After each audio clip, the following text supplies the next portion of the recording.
Selamat datang kembali kepada acara kita yang bertajuk Features. Di acara Features ini kita mendatangkan tamu-tamu yang sangat menarik karena judul Features sendiri ditarik dari 3 kata, Pak Tandean.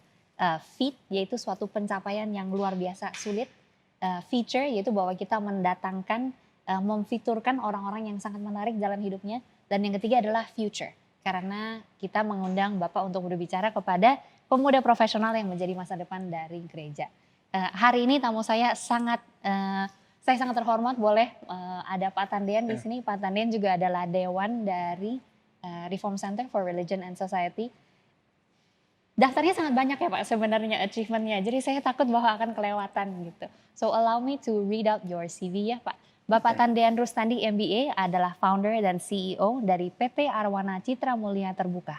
Perusahaan yang beliau pimpin telah menerima berbagai penghargaan termasuk Best of the Best dari Forbes selama 4 tahun berturut-turut, Best Under a Billion Forbes Asia 3 tahun berturut-turut, dan masih banyak sekali lainnya.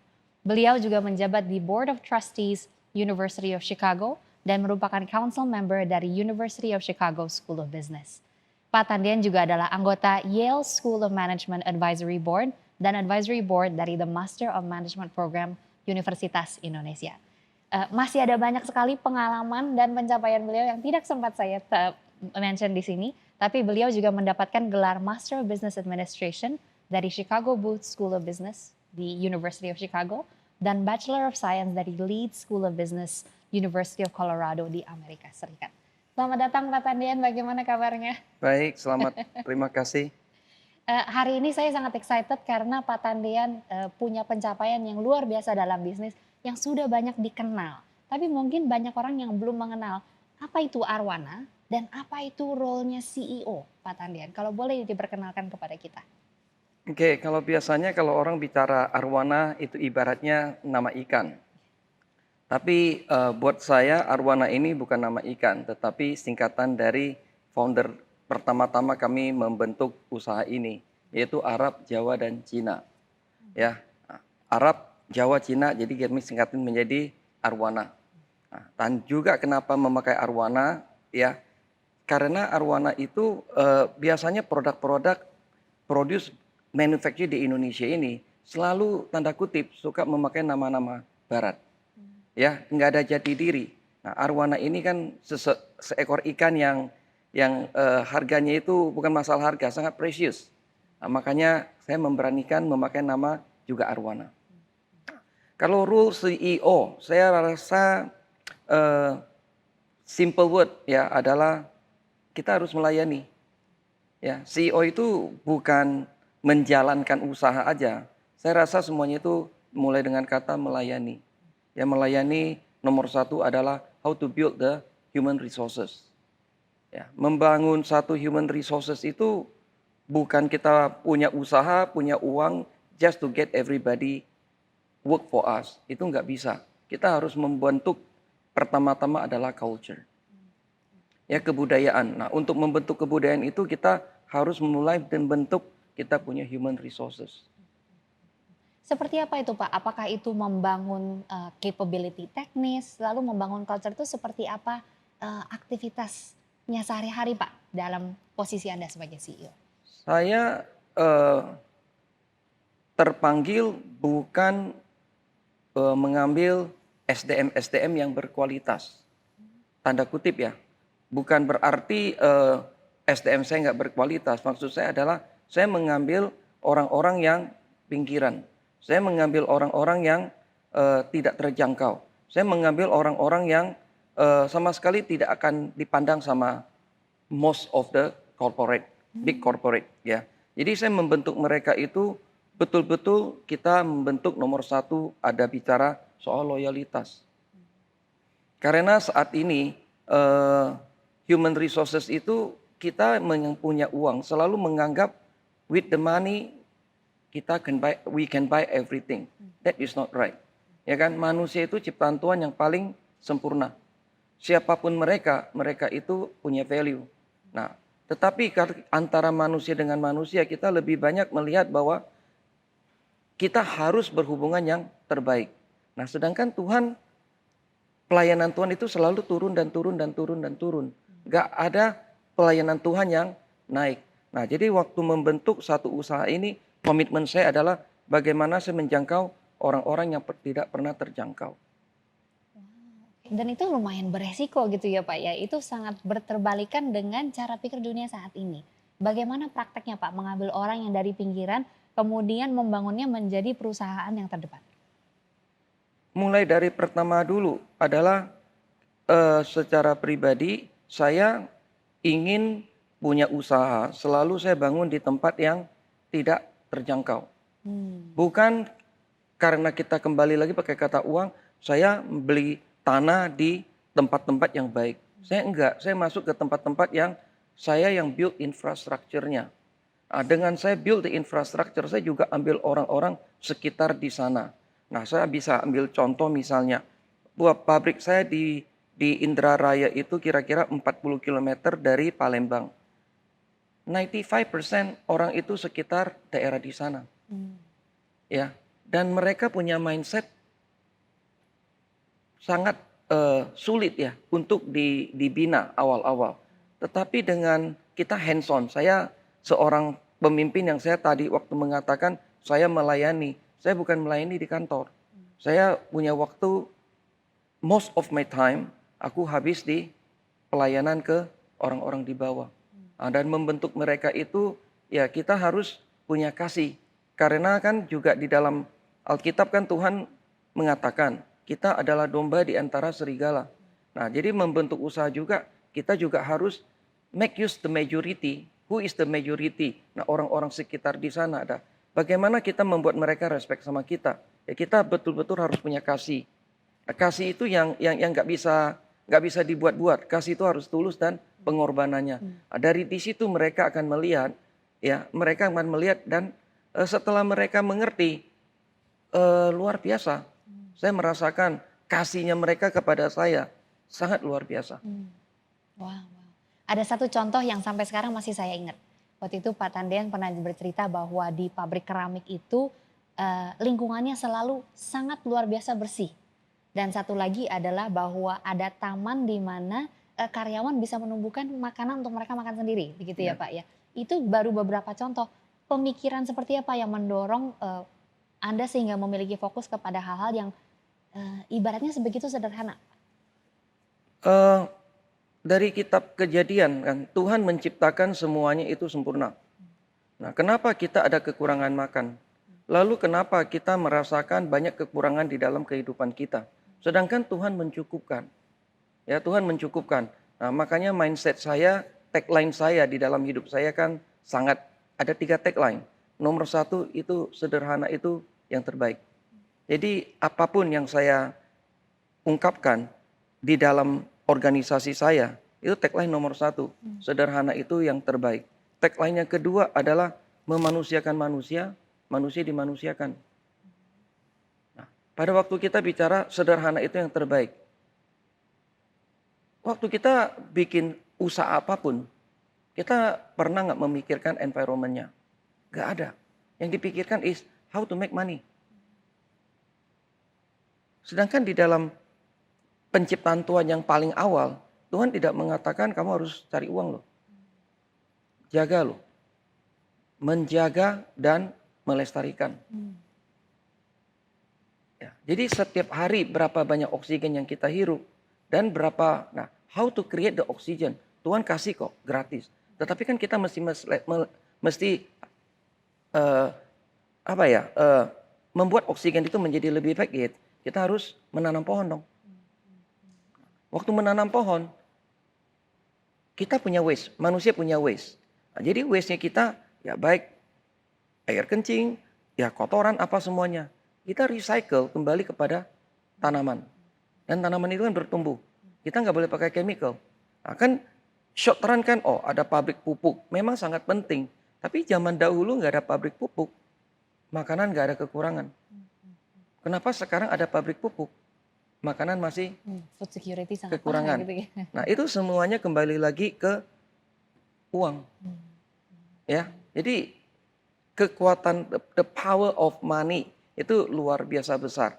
Makanya kita harus tidak bisa menjadi ibaratnya ya. Nah, jadi kembali tadi kenapa manusia-manusia di tempat saya itu, mereka harus peduli terhadap apapun. Karena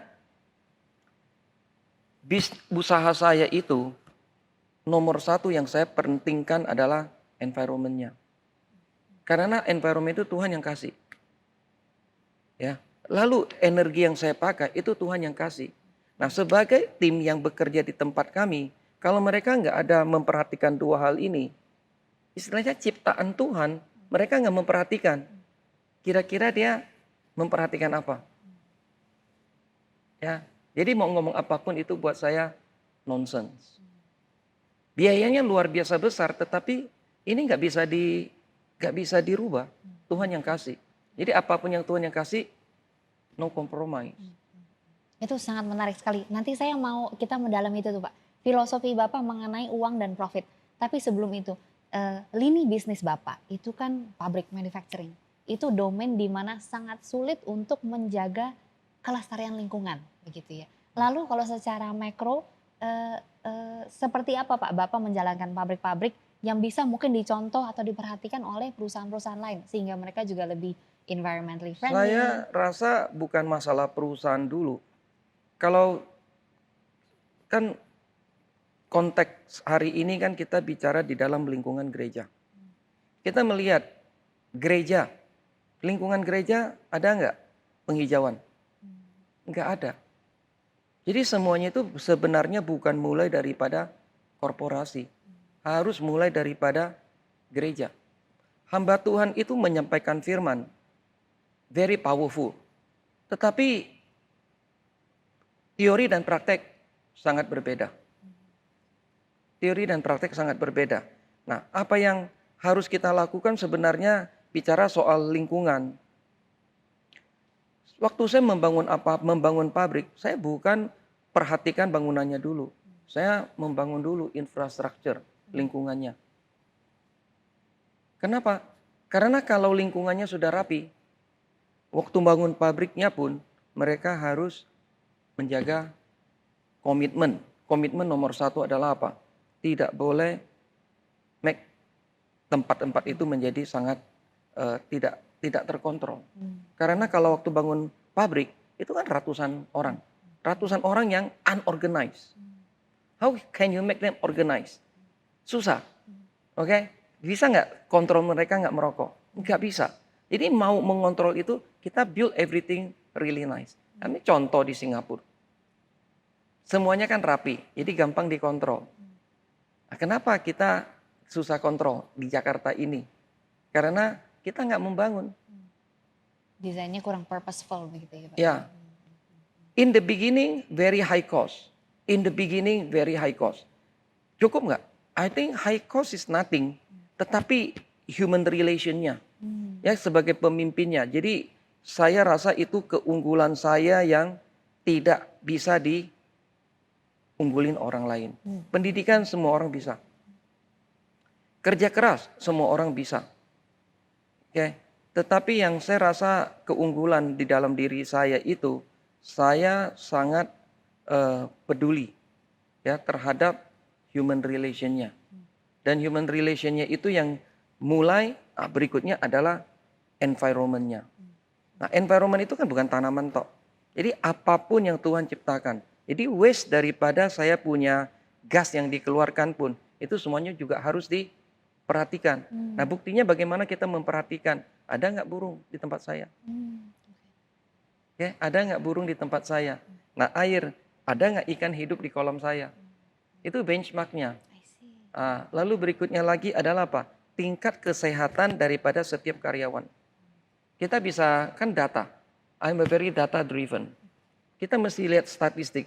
Setahun satu orang itu sakit berapa jam? Berapa hari? Oke, jadi dari di situ itu yang kita jadi benchmarknya. Itu sangat menarik Pak, apalagi dalam konteks COVID yang baru saat ini sepertinya akan kita lalui begitu ya Pak ya. What has been the challenge of COVID bagi bisnis Bapak dan bagi Bapak sendiri? Saya sangat bersyukur, luar biasa bersyukur ada pandemik COVID ini. Ya, saya look at because usaha saya sangat fokus kepada environment. Jadi pada waktu COVID kita lihat ya, semuanya jadi tenang. semuanya jadi tenang. Tenang. Tenang. Oke? Nah, sebelumnya kalang kabut, hiruk pikuk, Hmm. kan very messy ke kota ini. Ya dimanapun gitu. Dengan masalah gini, semuanya jadi tenang. Nah, jadi tenang itu bukan di dalam lingkungan pabrik saya. Pabrik saya dari awal sangat tenang. Oh, I see. Oke, tenang. Karena apa? We have to take care of everything. Nah, kemarin masalah COVID, banyak pimpinan-pimpinan itu escape, tanda kutip, cari ke tempat yang lebih aman. I see. Kenapa? Ya memang kita nggak bisa memungkiri bahwa memang kualitas daripada rumah sakit kita ini menangani COVID itu kurang baik. Nah, makanya yang punya power uang mereka ke tempat-tempat yang merasa lebih safe. Saya nggak merasa di Indonesia ini nggak aman. Justru saya tidak pernah at home. Saya keliling-keliling terus ya dengan mobil. Dengan begitu saya bisa belajar luar biasa banyak justru mengenal lagi ya pada waktu COVID. Tim saya dari awal kami belum ada antigen, kita udah lakukan rapid. Nah, saya tanya, yang menjual alat-alat ini tanda kutip jahatnya luar biasa. Berapa besar keuntungan mereka? They take the opportunity loh. They take the opportunity loh. Ya ini. Lalu kedua, setelah ada rapid test, dulu mahalnya luar biasa. Antigen berapa? Sekali 1 juta kan? Sekali 1 juta. Orang kami rutin. Lalu waktu beli alat, tiap orang harus, tiap minggu. Nggak tahu berapa miliar. Tetapi orang saya kan semuanya feel safe. Kita nggak ada khawatir. Ya, kita nggak ada khawatir. Kita mempersiapkan mereka itu semuanya vitamin-vitamin. Semua orang di dalam pabrik.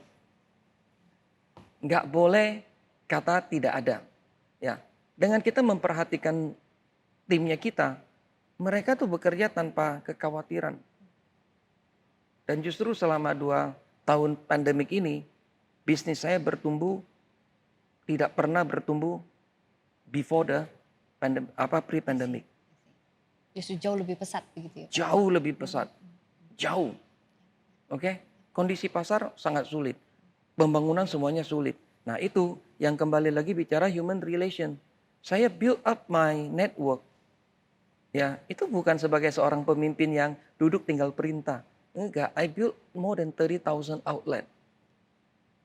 Oke. Nah, di antara 30,000 outlet itu, semua outlet ini juga kita memperhatikan kesehatan mereka.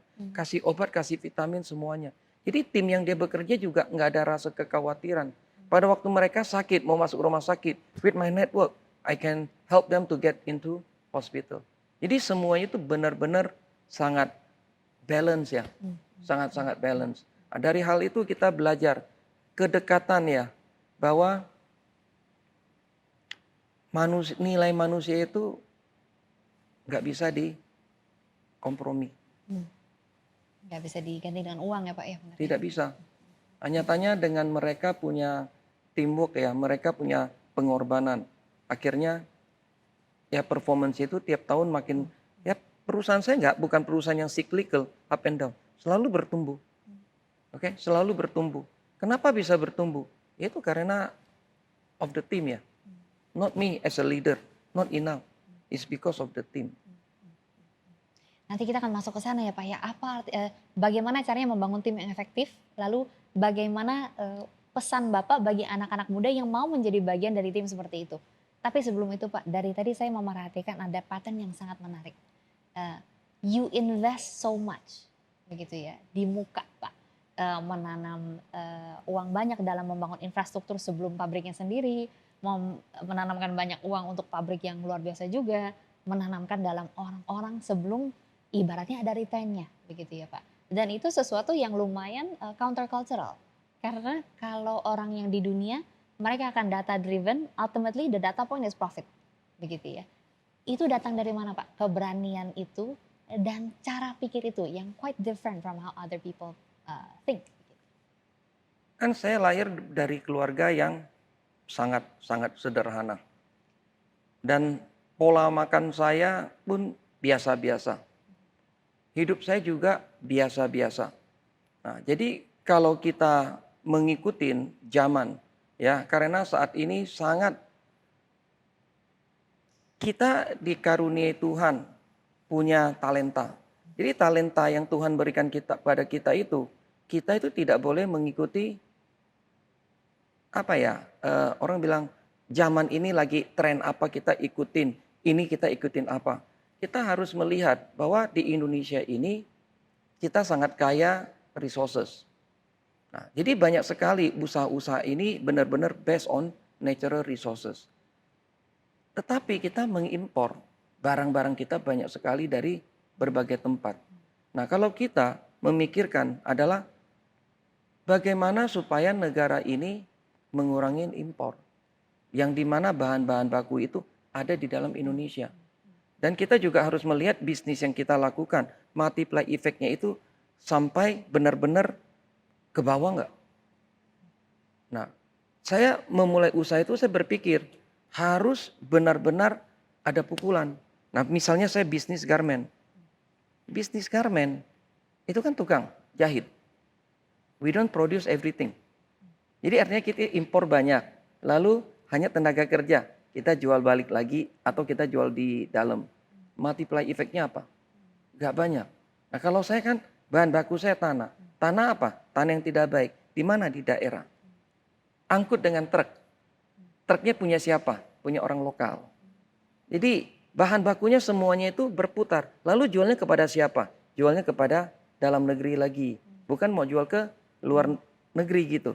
Jadi artinya yaitu is a circular economy. Oke? Nah, tren-tren sekarang artificial intelligence. Very good. Oke, the speed transparency membuat ada terjangkau oleh siapapun because of the technology. Tetapi kita harus lihat kalau semuanya masuk di sana, barang-barang itu dari mana? We need manufacturing here. Tapi lebih banyak dari mana? Dari luar. Sebagai kita orang-orang terpelajar, kita inginkan strong institution. Strong institution dari mana? Dari negara kita. Kalau kita nggak fokuskan kepada manufacturing, sumber daya manusia kita yang begitu banyak diapakan? Oke? Nah, dengan manufacturing bahan baku dari dalam, kita itu bisa membuat SDM-SDM itu bekerja lagi kan. Jadi kembali lagi mindset itu bukan kembali lagi berani atau tidak berani, tetapi kata yang buat saya selalu think about that is melayani, bukan dilayani. Dan nyatanya usaha saya kan nggak cyclical. Oke, saya mungkin agak sedikit sombong. Big corporation, ada nggak tiap tahun up? Nggak banyak. Oke, especially manufacturing. Kenapa saya bisa terus begitu? Nah, jadi artinya orang bicara data driven. How do they read data? Saya punya tim marketing dan offernya luar biasa rendah. Karena we sell the product not by the people going out there. But we monitor the data. Jadi manufacturing itu is not that difficult. Jadi ilmu yang kita belajar, saya bersyukur kan berpendidikan di luar negeri. Jadi apa yang saya belajar, saya aplikasikan. Nah, bukan tanda kutip banyak yang belajar di luar negeri sampai di sini. Dia nggak mengaplikasikan yang dia belajar, tapi dia mengikuti tren. Artinya kan ikan mati. Mengikuti. You don't fight against. Nah, kan sebagai orang Kristen kan Tuhan bilang, kamu adalah domba di antara serigala. Kamu harus. Jadi artinya kita kan harus maju terus. Nggak bisa ikutin. Bukan berarti nggak baik ya, nggak mengikutin. Tetapi saya rasa saya dikasih talenta, ya saya harus kembalikan tanggung jawab lah talenta yang saya berikan kembali. Wah, sangat menarik Pak. Jadi bisnis yang sungguh akan long term very successful adalah yang meets true needs, begitu ya, bukan hanya mengikuti tren. Sangat menarik Pak. Ada dua jenis audience yang kami bayangkan Pak untuk features hari ini gitu ya. Satu adalah anak muda yang pekerja kantor mungkin saat ini sedang memandang wah kayaknya career ladder itu sangat tinggi begitu ya. What advice do you have for people like that, young people mungkin dalam kantor Pak Tandian sendiri? Ada pesan apa Pak yang bisa Bapak sampaikan berdasarkan dari pengalaman Bapak beberapa puluh tahun ini? Ya, pertama-tama jangan terbawa oleh zaman. Karena saat ini era digital. Ya, kita hidup tanpa gadget, kita mati. Bangun tidur tanpa handphone, tanpa lihat handphone, kita mati. Saya rasa gadget itu membuat hidup kita menderita. Personally. Nah, jadi yang kedepannya itu adalah kita mesti mensyukuri apa yang Tuhan berikan kepada kita as what it is. Nah, pada waktu kita kerja kantoran, jangan dream tiba-tiba kita meroket. Karena waktu saya kecil, permainan yang pertama yang saya belajar adalah ular tangga. Nah, ular tangga itu memang kadang kita naiknya cepat, tapi nggak hati-hati kita jatuh. Tapi my advice is, saya rasa apapun yang kita kerjakan, we have to do it dengan ketulusan. Kita mesti lakukan apapun, mesti dengan ada joy di dalam. Ya, jangan kejar sesuatu yang beyond. Karena waktu saya pulang kuliah, gaji saya cuma 150.000. Dan saya nggak pernah berpikiran saya harus super kaya. Saya kerja step by step. Hari ini pabrik saya salah satu yang terbesar di Indonesia, bukan terbesar, terbaik di Indonesia. Bukan terbaik di Indonesia tuh, terbaik di dunia. Jadi tadi bilang mulainya dari mana? Step by step. Dan saya nggak ada ambisi mau menjadi besar. Sama sekali nggak ada ambisi menjadi besar. Besar itu tong kosong, tapi kita lebih baik kecil tetapi solid. Like Singapore, like Swiss. Negara kecil tetapi ratingnya very high. Jadi ya advice saya itu kembali lagi mensyukuri apa yang Tuhan berikan. Itu satu hal yang sering kita dengar Pak dari bapak-bapak yang lain juga, yaitu bahwa kesuksesan yang besar, kesetiaan yang besar itu dimulai dari kesetiaan yang kecil, begitu ya. Ya. Dalam pengalaman Pak Tandean, especially early in your career, bolehkah Bapak share dengan kami pengalaman sulit seperti apakah yang menjadi tempat pembentukan iman dan karakter Bapak? Apakah ada contoh mungkin pengalaman yang boleh dibagikan? Saya lahir dari keluarga sangat biasa-biasa. Nah, jadi di dalam kehidupan saya banyak ditekankan.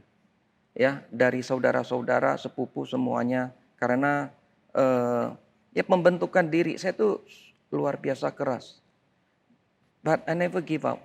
Ya, I never give up. Nah, jadi waktu mulai usaha juga saya nggak berpikiran saya harus menjadi apa-apa. Dan saya tahu saya nggak bisa memulai sesuatu karena aku nggak punya modal. Modal capital. Jadi saya harus menjadi profesional. Nah, itu waktu di profesional itu yang saya belajar adalah saya sekolah tapi dibayar. Saya sekolah belajar loh tapi dibayar. Waktu saya salah pun saya masih dibayar.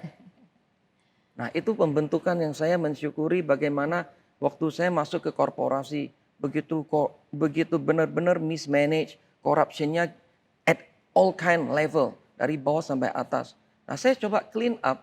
Pada waktu saya clean up, saya dimusuhin, sampai ada berantem begitu, ya keras ya. Tetapi saya nggak menganggap bahwa itu bukan perusahaan saya. Sampai saya dipukul pun saya takut. Saya enggak.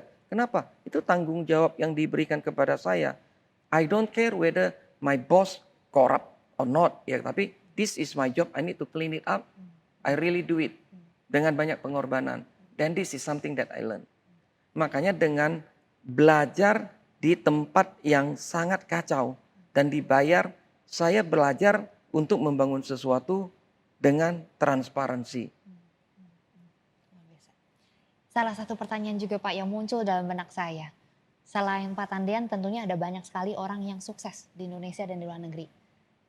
Banyak dari mereka bukan orang Kristen Pak, bukan orang beriman, begitu ya. Lalu apa yang dalam pikiran Pak Tandean membedakan antara kesuksesan Anda, kesuksesan para pebisnis Kristen dengan yang tidak Kristen, Pak?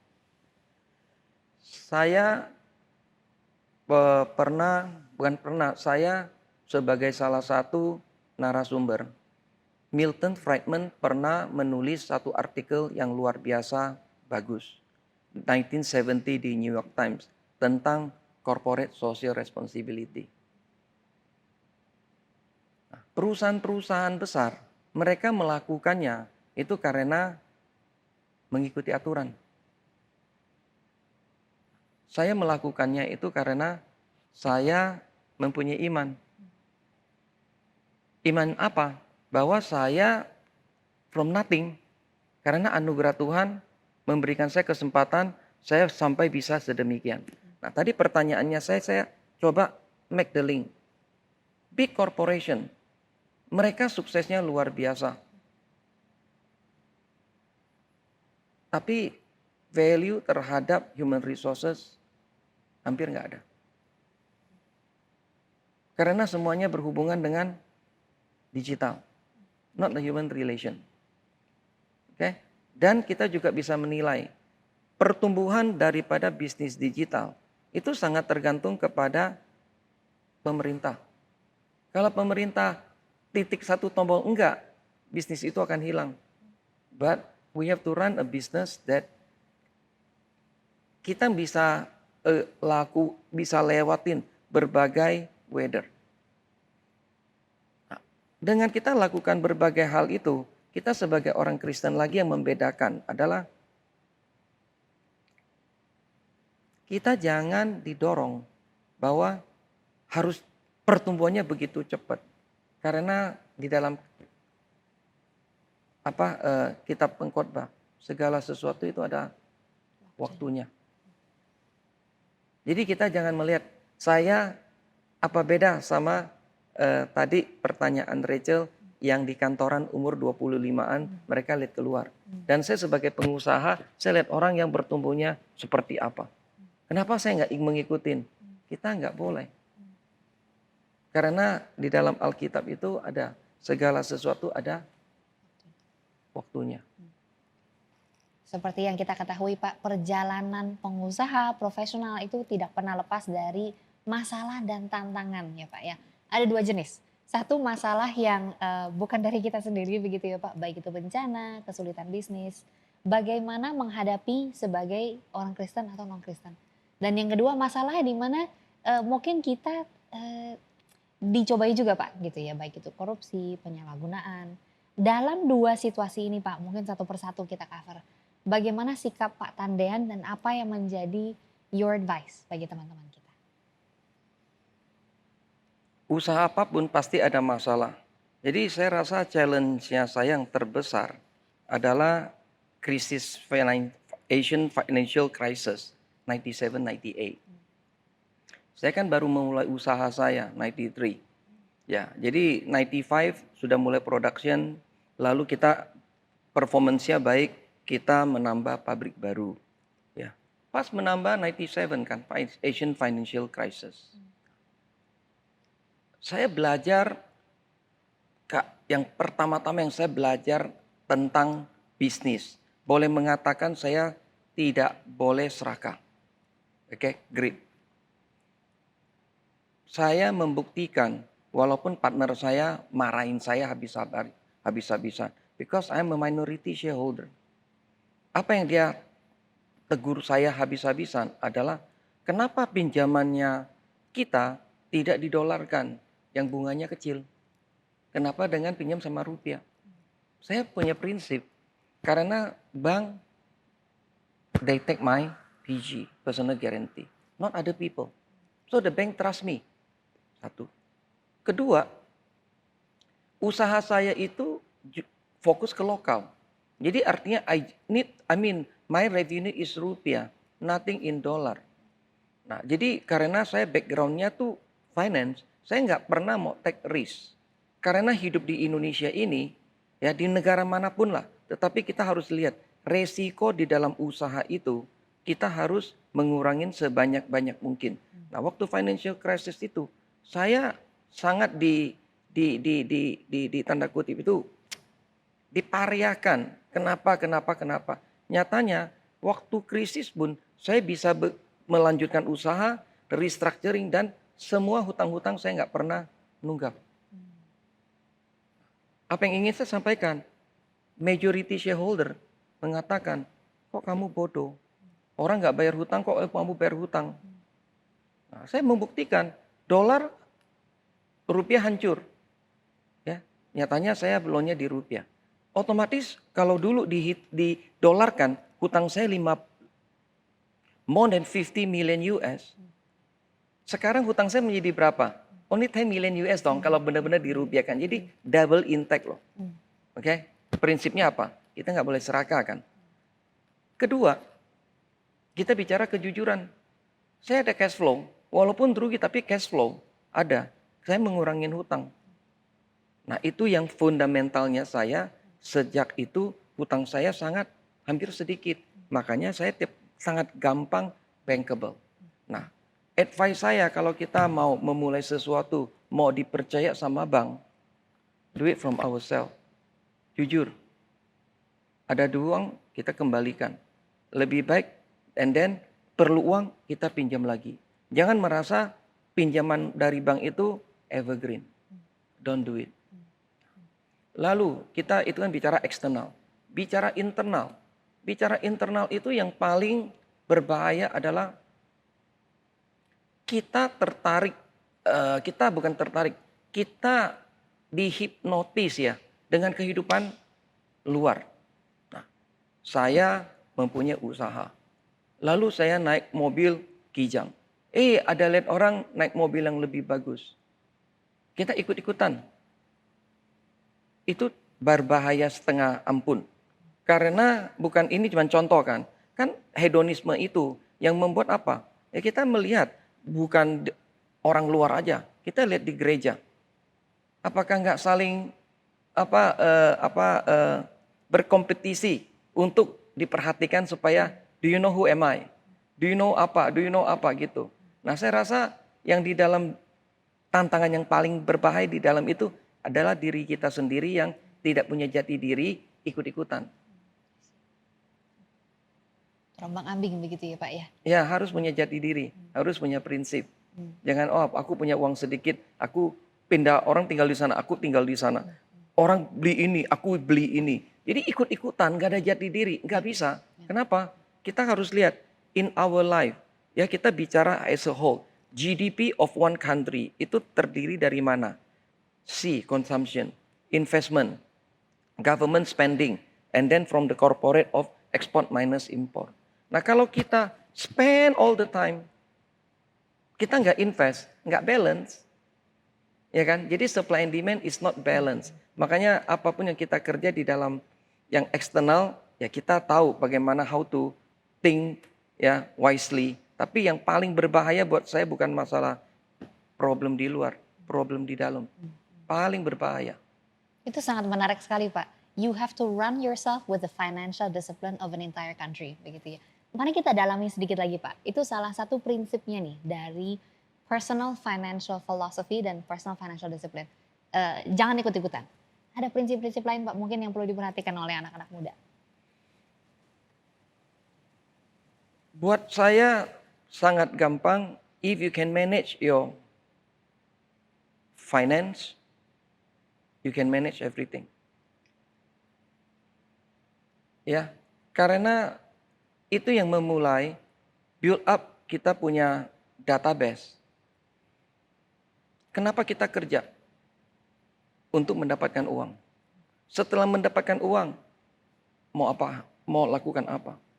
Nah, tapi kalau kita kerja, uang itu kita tabung terus-terusan, itu kan nggak stimulate ekonomi.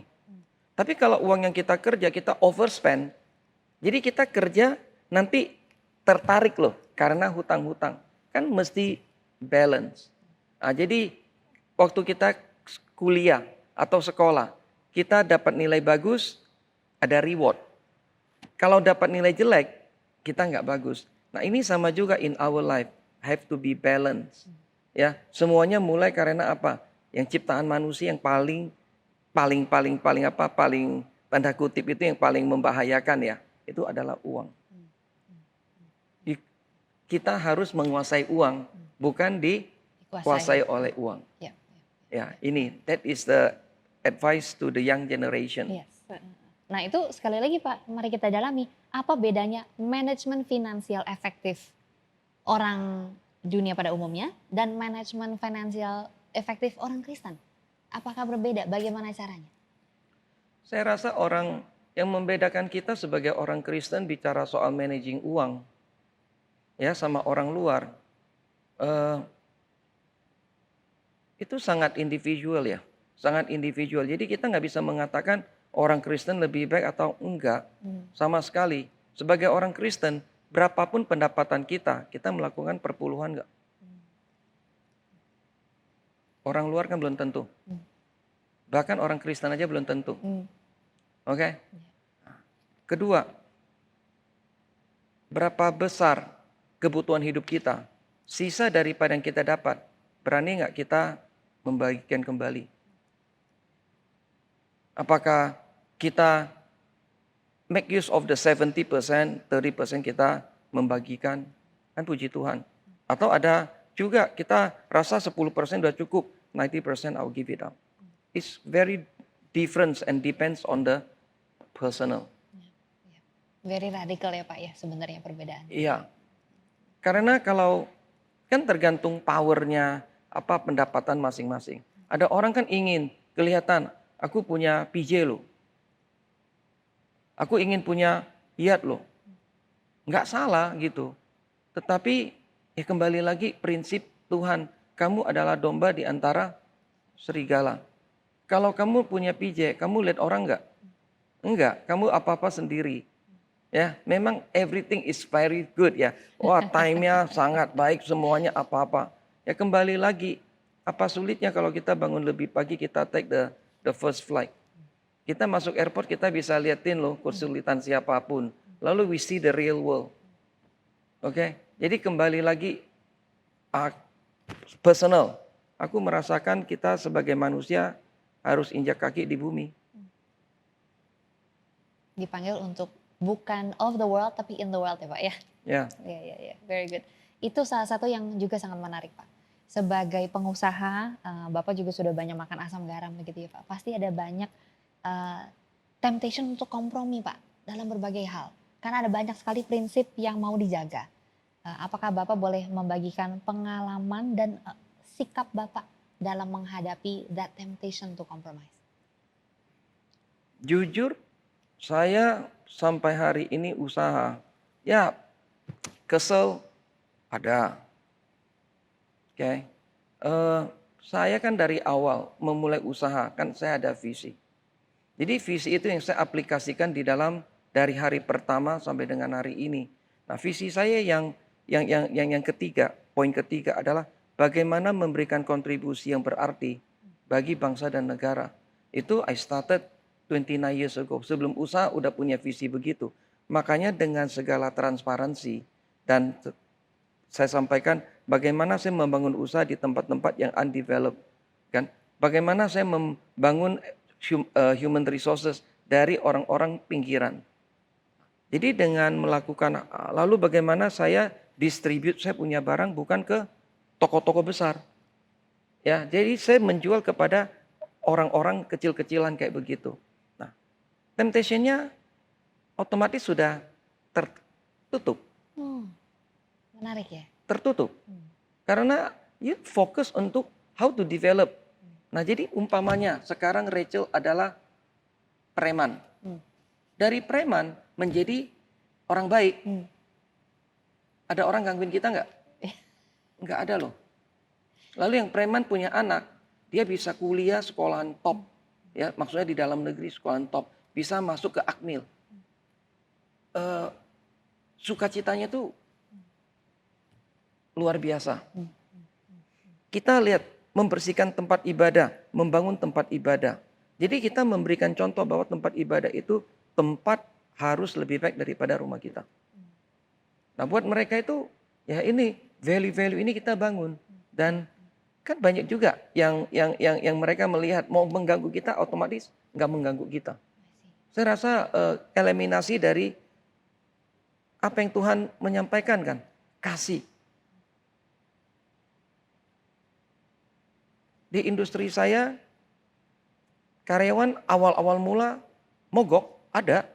Tetapi since 2000, sudah 20-an tahun lebih, pernah mogok nggak? Enggak. Kenapa gaji mereka lebih daripada 15 bulan gaji minimal? Dan bukan UMR. Kalau kita sebagai, tadi yang saya mengatakan, perbedaan orang luar sama dalam, sebenarnya nggak ada apa perbedaan orang non-Kristen sama Kristen. Sebenarnya enggak. Orang Kristen banyak kok, tanda kutip, jahat. Menjalankan usaha. Ya, jadi menjalankan usaha kita nggak bisa bicara Kristen or non-Kristen, but kembali ke personal, corporate value, corporate culture-nya. Ya, yaitu kita menganggap timnya kita itu layak nggak dihargai. Sedangkan kita nobody. Tuhan menghargai kita luar biasa. Masa sesama manusia kita nggak menghargai? Nah itu, that is the a very simple thing. Very simple tapi very profound ya Pak. Kita tidak mencemaskan kompromi atau enggak dalam hal kecil karena dari hal besar yang fondasi pun sudah dibangun dengan baik begitu ya Pak. Ya. That's amazing. Thank you so much.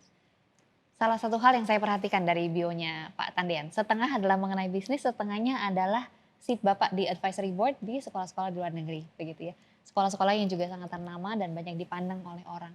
Pengalaman Pak Tandean sejauh ini dengan sudah menimba ilmu dari luar negeri, dari dalam negeri, what is your advice bagi profesional muda yang sedang memikirkan studi lebih lanjut atau sedang menimbang studi dalam dan luar negeri? Apa prinsip-prinsip dan pelajaran yang perlu diingat? Saya pertama-tama adalah bicara soal transparansi.